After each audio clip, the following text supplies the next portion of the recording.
Today I'm talking about something that I'm quite passionate about, which is CLEP testing.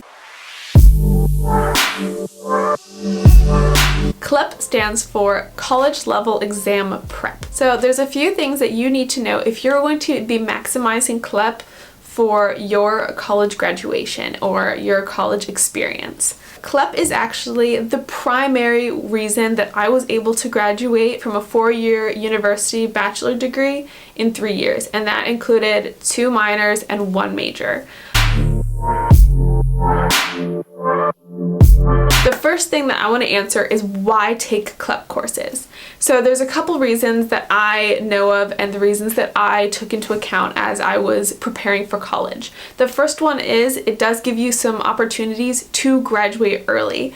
But if that's not a priority for you, you can take tests to get rid of some of those gen ed courses, which are, this might be controversial, but they're basically glorified high school classes. What you're majoring in has nothing to do with the gen ed courses. Then more often than not, they're more of a waste of money and a waste of your time. So if you're going to spend 4 years at university, then I personally would much rather spend all 4 years taking classes that I actually care about, and not spending the first entire year taking classes that I was already studying in high school to then get into college. I majored in business, so this will vary based on what you're interested in, what you're majoring in, etc. I didn't really care about taking the freshman level like composition classes, the freshman level math classes, history. I am not at all saying that these are wasteful classes and that they're not worthwhile, but I really did put a lot of effort in high school, and I just didn't feel like the price tag that came along with those gen ed courses were worth what I was going to be getting back. I much preferred putting in the study ahead of time for these CLEP tests and just getting them out of the way so I could take the classes that I wanted to take. So whether that be an extra minor, or whether it be an extra major, or whether it be just having space in your college course catalog to explore other things. I seriously went crazy on the college catalog and was highlighting classes that seemed interesting to me.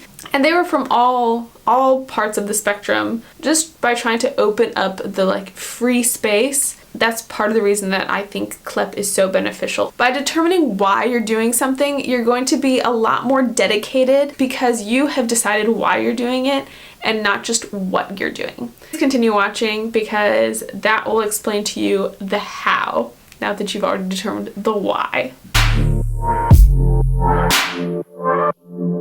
The very first step that I personally would recommend is first choosing the colleges that you want to go to. You may not have one college that you've already decided to go to, so maybe take your top 3 to 5 and find what CLEP tests they accept. Not every college accepts every single one, so you're going to want to check their course catalog, and there should be like a transfer section, and they'll usually have what they accept for CLEP and what the corresponding course is. You're gonna want to know approximately what major you're looking into. So I personally made a list of all of the tests that were accepted, then highlighted the ones that were applicable to my major. So in my case it was business. So I did have to take, I think it was 2 English classes. I needed to take 1 history class, 1 math class. I had to take a couple other of those gen ed courses, and I looked through that list of CLEP and saw which ones corresponded and were acceptable. And so that way, as I moved forward, I knew, okay, so these are the tests that I should probably focus on taking if I don't want to take them in college. There are some more specific, major specific CLEP tests. For example, there's a marketing and a management test. I didn't take those. I used study.com, which I will actually explain in another video. But using CLEP for those kind of things, you're not gonna just want to take that if you're majoring in, let's say, nursing, because you probably don't need to take marketing and management, and so that's a waste of your time and money. If you are undecided, then I would say just kind of look at most of the majors and see which ones tend to overlap the most. So most of the time, there'll be at least 1 literature, 1 history, 1 math, and just figure out which one is most common and pick those tests. Yes, you might already be a student and you're realizing, you know, I really don't want to take such and such a class because I heard the professor stinks and blah blah blah, or like I heard that class is a waste of time, so I want to take the CLEP instead. But if you are a student, I would advise finding out what the limit is for, one, how many CLEPs you can take. In our school, you could only 30 credits, which is generally about a year's worth of classes. But kind of along with that, you also weren't allowed to take CLEP tests beyond being a junior. So once you hit 60 credits, which was junior level, you could no longer take any CLEP tests unless you got like a special approval from registrar. So just keep those couple things in mind depending on what kind of person you are and when you're looking into doing this. So the next step I would recommend is figuring out, based on that, how many tests you want to take and which tests you want to take. From there, that will allow you to kind of start to plan what you're going to be doing. Along with that, I would kind of be thinking of, if you're taking it just because you want to open up some free classes, I would look at that college catalog. Let's say you want to take 5 classes that you don't have space for generally. Then I would probably take about 5 CLEP tests to open up that space. If you're wanting to graduate earlier, then you may want to look into more of the 8 to 10 range to get rid of an entire year. So just kind of based on your circumstances, determine how many you're going to take and which CLEP test you're wanting to do. Once you've determined how many tests you're taking, you need to determine when you're going to take these tests. As I said before, there sometimes are limits to when you can take these tests. So if you're already in college, you're going to need to kind of be a little bit quicker about making sure you get these done versus if you're in high school. I personally started the summer before my freshman year. I took a gap year, but I actually didn't take any tests during that year, but I did do a lot of the preparation and groundwork, so I did all of this research that I'm talking to you about now. I have actually a video, which I'll link below, and that talks about everything that I was doing at that time, which was the summer before my freshman year. So if you want to see pre-freshman Esther, check out that video. So yeah, once you've determined what you're taking and then approximately what your timeline is. So let's say you have 2 years to complete 5 tests. Just determine how frequently you want to do it and when approximately. Are you wanting to do it during the semester, or are you going to try to do it over the summer? I might recommend doing, if you're going to do it over the semester, I would just give yourself 1. If you're doing over the summer, you could possibly do 2 to 3. If you're doing over a Christmas break, again, maybe 1 or 2. So just kind of determine when you're going to take it and have some of those solid goals in place, and that way you can prepare accordingly. So I liked to take studying for the CLEP test kind of one at a time. I didn't try to get all of the study materials for every single class. I kind of took 1 or 2 at a time. So a few of the sources that I highly recommend if you are planning on taking a CLEP test, the official College Board CLEP study book, and that one just has practice tests per CLEP test that they have, period, like all of them. And I think that cost about $25. So if you're taking more than 3, buy that book, because you can buy individual study books per test, but those are $10 a piece from the College Board. So if you're taking more than 3, it's cheaper to just buy that college book. So I used that as I was studying for each test. The next one is not a College Board certified study book, but it's the REA guide. And I found them off of Amazon from anywhere between $20 and $25. So you can probably find them cheaper if you're like okay with more used book, but I was always wanting to try to make sure it had the testing code, because if you get a new book, a new REA guide, it comes with like an online code which allows you to take a timed test, which is very similar to the experience of the actual CLEP exam, because all CLEP tests are done online, digitally. It's graded right there, and you have, I think, 90 minutes to complete most of them. I could be wrong on that, but I think 90 minutes was generally the time frame that you had to complete the test. So it's very similar to the real life test. So I think you get 2 or 3 tests per REA guide. So I would take the first one before I started studying to see which areas I was weakest or if I was stronger in the course than I realized. And then I would kind of retest myself just as I was going to see if I'm still learning. If you're already here, then you're already on one of my next suggestions, which is YouTube. I took macro and microeconomic CLEP tests, and I found this amazing YouTuber. His name, oh goodness, what was he? It was ACDC Econ, and this man spoke a mile a minute, but he had really, really solid content on economics, and he's the reason that I passed those exams. Hands down, that man gave me the ability to pass this exam. So I'll actually link him down below. The next one was Crash Course, which I think John Green is part of. My husband is like obsessed with John Green. I used his videos for when I was studying for history, US history, which was my very first CLEP test. But that is a free option for some things, and again, there might be other resources for a variety of tests and subject matter, so just kind of figure out what is going to be tested on and find a YouTuber who may have educational content on that. The last thing that I used was study.com, and I used it 2 different ways. One way was like the cheapest version, which just gave you the ability to watch some of the CLEP study videos, and those were incredibly useful. And then I will cover in another video. I did a paid version, which is why I was able to take 2 other tests. But I will do a whole nother video on study.com because that's, again, a whole nother way of getting credits, which I do highly recommend, by the way, so definitely stay tuned for that.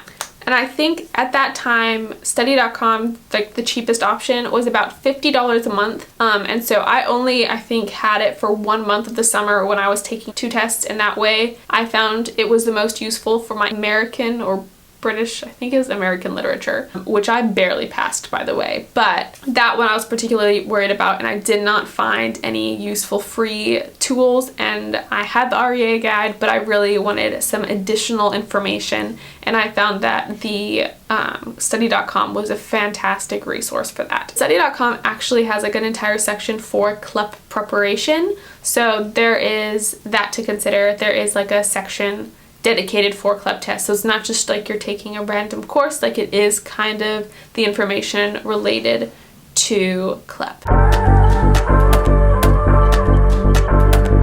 I personally tried to only take tests after studying from 2 weeks to 1 month. I found that this was a short enough time that I really had to press myself and push myself, and I could not procrastinate. I needed to get it done so I would be ready for the test. But it was long enough that if I wasn't incredibly strong in a topic, again like that English literature, that I had time to prepare and I had extra time to really dive into the information that I needed. It is a bit of a cram session that you're doing, but if you're really putting in your all to this, it comes out being very worthwhile, because in 2 weeks to 1 month of really hardcore study, you end up walking away with 3 to 6 credits. All the tests I took were 3 credit classes, but I know there are some that can count as more. That is kind of the time frame that I personally would recommend, but again, know yourself the best and kind of plan accordingly, and just make sure you're determined, because you do not want to pay the money to go into that testing center and not prepare and just take the test and hope you pass. I do know some people who did that and they passed, and that's fantastic. And I know people who prepared for tests and failed it, and that's okay. But personally, the way that I view it is, if I'm going to be paying money to hopefully save money or give myself extra space, I don't want to waste any of that money or time. So I'd rather really prepare as hard as I can and ensure that I won't fail the test. So that's just my personal opinion. Now that you've prepared, how do you go about getting to taking the test? At the very beginning of studying, I would buy the test. The same place that you sign up for the SAT, the College Board official website, that's the same place that you're gonna go to buy your CLEP exam. At the time that I was taking it, it was $80 per test, but I think the price has gone up and it might be like $85 to $90 now. So I'd go ahead and buy that ticket. Once you have the ticket, then you can schedule to take the test at any local college. Not any local college, but most colleges will proctor these exams at a small fee. So I would go ahead and buy that test. And that way, that was a huge push for me of like, I've already spent the money on this. I better like work my butt off and be ready to take this test in 2 weeks to a month. So then at around the halfway point, so let's say I'm doing a 2-week study session, around the end of week 1, I will contact the testing center that I want to take it at and set up a testing time the following week, which again gives you kind of that additional push for the last little leg of your study session. And if you're doing like more of a month, then I would probably again say about the 2.5 week mark, set up that testing center like date, and that way for the last little bit you really are pushing and getting ready to take that test. Now, if you are within the States, most testing facilities that I have like gone to range in price from maybe $15 to $30 probably. If you're taking it internationally, it can go up quite a bit from there. I took one test in Japan and it was over $100 just for the proctoring fee. So keep that in mind if you are overseas, but at least in the States, it was only about $15 to $30. So in total, for the test itself, you're spending about $120 on the test, and then whatever study materials you had, which on average for me, I was spending absolute maximum of $50. Generally, it was closer to $30 of study materials. So for $150, you're getting a full college course, which you can look at any college, practically. That CLEP test is going to be cheaper. I'm gonna really quickly give an overview of what I have said throughout this video. Guys, the sun is getting so outrageous. We're gonna move backwards, y'all. Okay, so a quick run through overview of what you guys learned in this video. First of all, know why you're taking these tests. That's going to really help you in determining the other parts of this, such as how many you're taking and all of that kind of thing, as well as like how many classes you're wanting to replace, etc. Because otherwise, this can be a lot of information if you don't kind of have an idea of why you're taking the CLEP tests. All right, so after you know your why, the first thing you're going to do is find out what CLEP tests your college accepts. And once you figure that out, you're going to find out specific to your major which courses that you don't want to take have a CLEP test that correspond to it. And you're going to make that a list. So you could just highlight the tests on that CLEP list that you already made. Once you have that, you can highlight the ones that your major may require that you could take a CLEP test for. From there, you can then star the ones that you're thinking you want to take, because you may not want to take all of them. There might be classes that you actually want to do in person, and that is fantastic. Take those classes in person. Don't clip out of the ones that you want a real life instructor to give you information on. Determine how many of those you want to take and by what date you have to take them. So for example, if your school also has a limit of you have to take it by the time you're a junior, you know you've got whatever, wherever you are. Determine what your due date is. The next part is figure out kind of the order of the tests you're wanting to take, and whatever your next 1 or 2 is, get those study materials ready so you can start your study process. Order those books. If you're getting some free stuff on YouTube, go ahead and start researching. Maybe find somebody who's taken the test, ask them what did they use. They might be able to let you know. And then now that you have your study stuff, make sure you're determining what your test date goal is and buy that ticket. And now that you're 1 week or 2 weeks or so into your study session, go ahead and sign up with a local proctoring center, aka local college, and get your test scheduled so that you cannot procrastinate or delay, but you will go in there and you will pass that test. It's definitely worthwhile. It's a huge money saver and time saver, especially if you're not really wanting to take those classes. For me, I loved it for gen ed classes. But again, if you want to be taking those classes, absolutely take them. I don't want you to walk away from this feeling like, oh, I have to take a CLEP test. Do what feels right for you and make sure your college experience is something where you're walking away learning a lot and knowing yourself and how you learn best. Thank you guys so much for watching until the end. I really appreciate it. I hope this was useful. I know it's kind of jam-packed of information, but I really find this to be valuable information, and like I said, I'm very passionate about it. So be sure and give this video a like if you haven't already, and subscribe if you want to see more videos like this. If you have any questions specific to CLEP tests you might want to take or your college, leave it down below. Maybe we can help each other out. I love it when you guys comment, so be sure to continue doing that. So thank you so much. I will see you guys next week. Bye.